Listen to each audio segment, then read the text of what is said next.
Kan Pak Kanwil kan dikenakan pasal karena ada dokumen hilang. Ini kan ada dokumen begitu. Harusnya kan ditaati ini. Untuk kita bongkar nanti kita akan bongkar siapa the man behind, siapa orang yang ada di belakang kasus ini. Artinya apa? Pasti ada kekuatan besar di balik kenapa itu bergerak begitu cepat.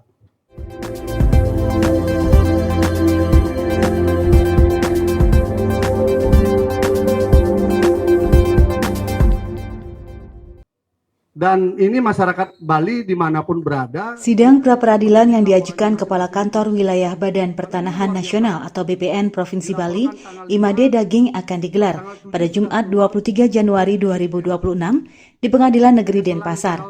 Pra-peradilan ini diajukan untuk menguji keabsahan penetapan tersangka oleh Direktorat Reserse Kriminal Khusus atau Ditreskrimsus Polda Bali. Dalam konferensi pers yang digelar Kamis 22 Januari 2026, tim kuasa hukum Imade Daging dari Berdikari Law Office yang dikoordinator oleh Gede Pasek Suardike dan Imade Ariel Suardana dari Labi Bali mengungkap sejumlah fakta yang dinilai mengejutkan dan menjadi dasar utama pengajuan pra-peradilan. Pasek Suardike menjelaskan, pokok permasalahan dalam pra-peradilan ini adalah surat ketetapan Ditreskrimsus Polda Bali tertanggal 10 Desember 2025 tentang penetapan tersangka atas nama Imade Daging. Dalam surat tersebut, klien mereka disangkakan melanggar pasal 421 KUHP lama serta pasal 83 Undang-Undang Nomor 43 Tahun 2009 tentang kearsipan. Pasek Suardike menyatakan yang dipersoalkan adalah cacat formil dalam penerbitan surat penetapan tersangka tersebut. Menurutnya terdapat sejumlah kejanggalan mendasar. Pertama, pasal yang dikenakan dinilai tidak lagi berlaku, yakni pasal 421 KUHP lama, serta pasal 83 Undang-Undang Kearsipan yang disebut telah kadaluarsa. Selain itu, surat penetapan tersangka juga dinilai cacat administrasi karena mencantumkan pelaksanaan gelar perkara pada tahun 2022 yang dinilai tidak relevan dengan proses penetapan tersangka saat ini. GPS Sapaan Akrab Pasek Suardike juga menegaskan bahwa secara institusional BPN telah konsisten sejak awal, mulai dari proses penerbitan sertifikat pada tahun 1985, transaksi jual beli tahun 1989 hingga saat ini. Sikap BPN disebut tidak pernah berubah meskipun terjadi beberapa kali pergantian pimpinan di BPN, Bali maupun kantor pertanahan Badung. Lebih lanjut, kuasa hukum menyinggung keberadaan tim terpadu pencegahan dan pemberantasan mafia tanah Provinsi Bali yang dibentuk pada 24 Mei 2018. Tim tersebut menurut mereka telah menghasilkan kesimpulan akhir yang secara jelas menyebut pihak-pihak yang dikategorikan sebagai mafia tanah. Dalam konferensi pers itu juga diungkap adanya dokumen penting yang dinilai memperjelas akar persoalan. Dokumen tersebut berupa surat pernyataan atau kuasa keluarga penyungsung Pura Dalem Balangan tertanggal 25 September 1989 yang memberikan kuasa kepada pengurus pura untuk memohon tanah negara atau calon laba pura. Dokumen itu diperkuat surat tulisan tangan tertanggal 12 Desember 1989 yang menyebut adanya tanah negara seluas kurang lebih 900 meter persegi di luar areal sertifikat hak milik nomor 372 Desa Cimbaran. Surat tersebut menegaskan bahwa tanah yang dimohonkan maupun lokasi berdirinya Pura Dalem Balangan berada di luar kawasan tanah bersertifikat nomor 372 Desa Cimbaran. Berdasarkan fakta tersebut, kuasa hukum menilai menjadi tidak logis apabila saat ini masih muncul tuntutan atas tanah lain yang justru masuk ke dalam tanah milik pihak lain. Terlebih, upaya hukum yang ditempuh pemohon sebelumnya telah diuji di Peradilan Tata Usaha Negara atau PTUN maupun Perdata dan tidak dikabulkan. Klien kami sempat dipertanyakan soal surat ini di dalam BAP. Surat yang dikeluarkan surat keterangan kepala desa dari Lurah Jimbaran tertanggal 27 Februari 1985. Ini ya. Di sini penjelasan tentang objek-objek tanah seluas 8,070. Jadi 8 hektar lebih 70 ya. Yang menjadi masalah adalah di alat bukti ini disebutkan wilayah barat TN tanah DP Balangan. Lalu klien kami ditanya tentang ini gitu loh.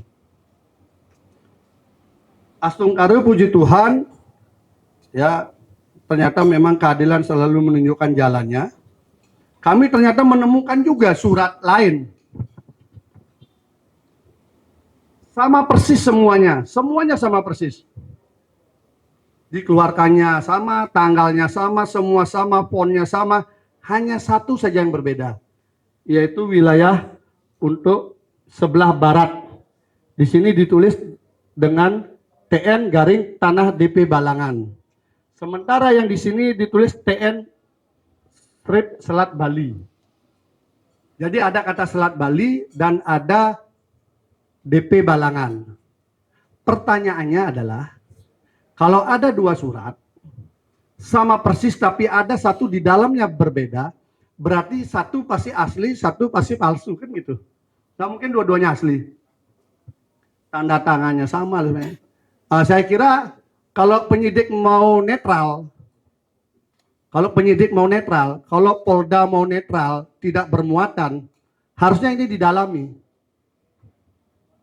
Kenapa ada dua surat? Yang satu surat ini sudah pernah dipakai di persidangan.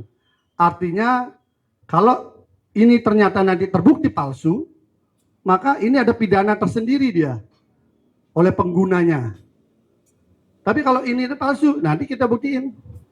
Karena ada juga alat bukti lain yang mengacu hal yang sama.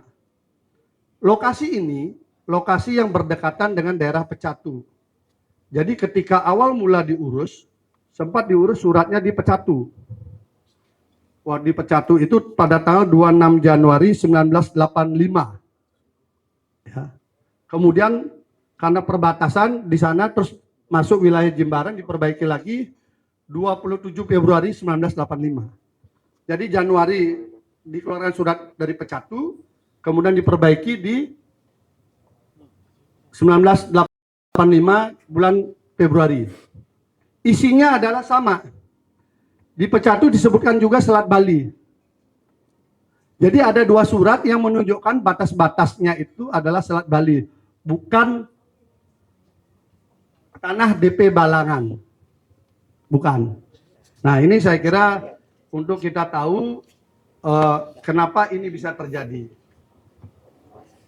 Dan tentu kita meminta kalau polisi memang penegak hukum, maka netrallah di penegakan hukum.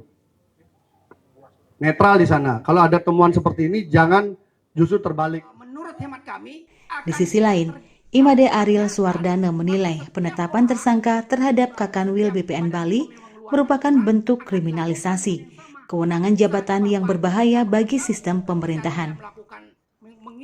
Ia mengatakan praktik penegakan hukum semacam ini akan menciptakan ketakutan struktural di lingkungan birokrasi dan mengganggu pelayanan publik. Lebih jauh, Ariel menegaskan pihaknya tidak akan berhenti pada pra-peradilan semata. Ia memastikan tim kuasa hukum akan membuka secara terang pihak-pihak yang diduga berada di balik perkara tersebut. Untuk kita bongkar nanti kita akan bongkar siapa the man behind, siapa orang yang ada di belakang kasus ini. Yang sangat bergairah sekali bahwa obyeknya sudah jelas itu milik Budi Hartono, yang kemudian digugat sudah ke PT UN dan Bank Negeri, tapi tidak berhasil. Bahkan dilaporkan ke Polresta juga tidak berhasil. Kemudian Pak Made Daging ini hanya menjelaskan kepada atasannya, oh posisi tanah ini begini, demikian laporan ini kami buat. Lalu laporan ini dipidanakan. Anehnya lagi, surat yang sama dilaporkan lagi ke surat palsu. Ini kan nggak boleh. Misalnya saya berkelahi atau memukul Bapak misalnya. Bapak sudah laporkan saya penganiayaan. Lagi 5 hari Bapak laporkan saya membuat perasaan tidak menyenangkan. 5 hari lagi Bapak laporkan saya pencemaran nama baik. Peristiwanya sama. Hari itu juga. Ini yang saya katakan. Bahwa dia membuat jarak betul untuk bagaimana mengelilingi Pak Made Daging ini sebagai pelaku dengan melaporkan berbagai varian. Tim kuasa hukum menegaskan bahwa BPN Bali sebagai institusi pemerintahan senantiasa tunduk pada peraturan perundang-undangan dan menghormati putusan pengadilan yang telah berkekuatan hukum tetap. Mereka juga berharap Polda Bali dapat menjaga dan menghormati batas kewenangan masing-masing lembaga dalam rangka memberikan pelayanan pertanahan yang adil dan berkeadilan bagi masyarakat. Kabar Bali Hits mengabarkan.